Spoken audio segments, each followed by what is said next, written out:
पुणे पंढरपूर हायवेवरील नव्याने सुरू करण्यात आलेल्या बेलसर टोल नाक्याविरोधात युवक काँग्रेस कार्यकर्त्यांनी जोरदार आंदोलन छेडलं आहे।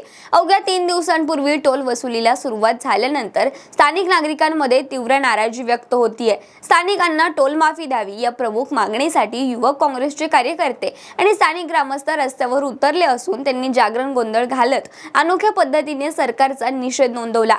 आंदोलनादरम्यान कार्यकर्त्यांकडून जोरदार घोषणाबाजी करण्यात आली, तसेच स्थानिक नागरिकांनीही मोठ्या संख्येने सहभागी होत आपली नाराजी व्यक्त केली।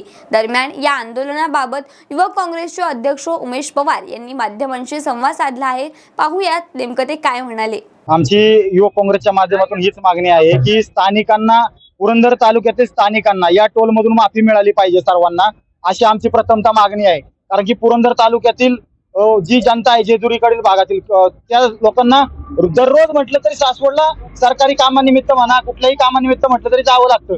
त्या कामानिमित्त जायचं म्हटलं तरी त्यांना टोल भरून जावं लागणार आहे। जी भूमिपुत्र आहेत आपल्या तालुक्यातील शेतकऱ्यांच्याच या रोडमध्ये जमिनी गेलेल्या आहेत, त्यामुळे त्या स्थानिकांना ती टोल माफी मिळाली पाहिजे। आणि टोल नाका हा रोड अपूर्ण असताना सुद्धा टोल नाका चालू करण्याची घाई या महाप्रशासनाने केलेली आहे। दिवे घाटाच्या खाली रोडचं काम चालू आहे अजून, तरी सुद्धा अपूर्ण रोडवरती टोल नाका चालू केलेला आहे। काँग्रेसच्या माध्यमातून आम्ही जोरदार आंदोलन या ठिकाणी टोलवरती करणार आहोत आणि वेळ आली तर टोल फोडण्याची पण भूमिका आमची या ठिकाणी असणार आहे। जोपर्यंत स्थानिकांना न्याय मिळणार आहे तोपर्यंत स्थानिक रहिवासी जे आहेत, जे जेजुरीमध्ये असतील, तालुक्यातले जे रहिवासी असतील, त्यांना टोल माफी झाली पाहिजे अशी आमची प्रथमतः मागणी आहे। आणि आता आम्ही युवक काँग्रेसच्या माध्यमातून टोल पूर्णपणे फ्री करणार आहोत, सोडणार आहोत आणि रस्त्यावरती बसून आंदोलन करणार आहोत।